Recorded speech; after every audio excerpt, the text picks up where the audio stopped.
ಮಧ್ಯಪ್ರದೇಶದ ಭೋಪಾಲ್ನಲ್ಲಿ ಸೆಕ್ಸ್ ದಂಧೆ ನಡೆಸ್ತಾ ಇದ್ದ ಇಬ್ಬರು ಮುಸ್ಲಿಂ ಸಹೋದರಿಯರನ್ನ ಅರೆಸ್ಟ್ ಮಾಡಲಾಗಿದೆ. ಹಿಂದೂ ಹುಡುಗಿರನ್ನ ಟಾರ್ಗೆಟ್ ಮಾಡಿ ಸೆಕ್ಸ್ ದಂಧೆಯಲ್ಲಿ ತೊಡಗೋ ರೀತಿಯಲ್ಲಿ ಇವರು ಮಾಡ್ತಾ ಇದ್ರು ಅಂತೇಳಿ ಆರೋಪ ಕೇಳಿಬಂದಿದೆ. ಡ್ರಗ್ಸ್ ಅನ್ನ ಕೊಟ್ಟು ವೇಶ್ಯಾವಾಟಿಕೆಗೆ ಯುವತಿಯರನ್ನ ಬಳಕೆ ಮಾಡ್ಕೊಳ್ತಾ ಇದ್ರಂತೆ. ವೇಶ್ಯಾವಾಟಿಕೆ ಬಳಿಕ ಮುಸ್ಲಿಂ ಧರ್ಮಕ್ಕೆ ಮತಾಂತರ ಮಾಡ್ತಿದ್ರು ಅಂತೇಳಿ ಈ ಸಹೋದರಿಯರ ಮೇಲೆ ಆರೋಪ ಇದೆ.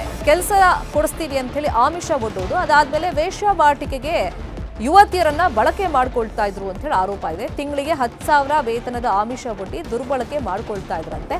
ಅಫ್ರೀನ್ ಹಾಗೇನೆ ಅಮ್ರೀನ್ ಅನ್ನೋ ಸಹೋದರಿಯರ ವಿರುದ್ಧ ಆರೋಪ ಕೇಳಿಬಂದಿರೋದು. ಆರೋಪದ ಬೆನ್ನಲ್ಲೇ ಇವರನ್ನ ಪೊಲೀಸರು ಬಂಧಿಸಿದ್ದಾರೆ. ವಾಟ್ಸ್ಆಪ್ ಗ್ರೂಪ್ ಮಾಡಿಕೊಂಡು ಹುಡುಗಿರನ್ನ ಖರೀದಿ ಮಾಡ್ತಾ ಇದ್ರಂತೆ. ಬುರ್ಕಾ ಧರಿಸುವಂತೆ ಒತ್ತಡ ಹೇರಿ ಹಿಂಸೆಯನ್ನೂ ಮಾಡ್ತಾ ಇದ್ರಂತೆ.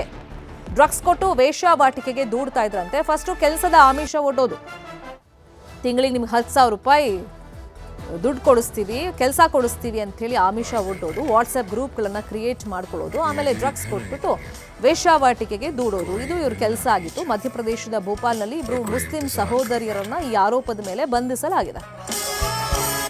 हमारा शकल बुरा है तो क्या हुआ, फोटो में तो अच्छा दिखता हूँ ना. हमारे पास पैसा नहीं है तो क्या हुआ, उधार तो ले सकता हूँ ना. ಅಜೀಂ ಪ್ರೇಮ್ಜಿ ವಿವಿ ಬಳಿಯಲ್ಲಿ ಗಲಾಟೆ ಪ್ರಕರಣ ಸಂಬಂಧ ಎಬಿವಿಪಿ ಸಂಘಟನೆಯ ಸದಸ್ಯರ ವಿರುದ್ಧ ಎಫ್ಐಆರ್ ದಾಖಲಾಗಿದೆ. ಬೆಂಗಳೂರಿನ ಸರ್ಜಾಪುರ ಠಾಣೆಯಲ್ಲಿ ಎಫ್ಐಆರ್ ದಾಖಲಾಗಿದೆ. ಸೆಕ್ಯೂರಿಟಿ ಮ್ಯಾನೇಜರ್ ನೀಡಿದಂತ ದೂರಿನ ಅನ್ವಯ ಎಫ್ಐಆರ್ ದಾಖಲಾಗಿದೆ.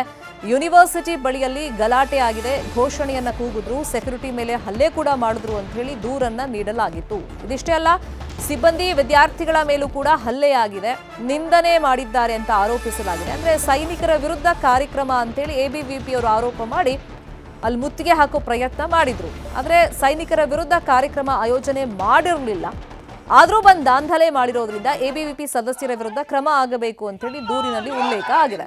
ಬೆಂಗಳೂರಿನ ಸರ್ಜಾಪುರದಲ್ಲಿರುವಂತಹ ಅಜೀಂ ಪ್ರೇಮ್ಜಿ ವಿವಿಯಲ್ಲಿ ದೇಶ ವಿರೋಧಿ ಚಟುವಟಿಕೆಗಳು ನಡೀತಾ ಇವೆ ಅಂತ ಆರೋಪಿಸಿ ಅಖಿಲ ಭಾರತೀಯ ವಿದ್ಯಾರ್ಥಿ ಪರಿಷತ್ ನಿನ್ನೆ ಪ್ರತಿಭಟನೆಯನ್ನ ಮಾಡಿತ್ತು.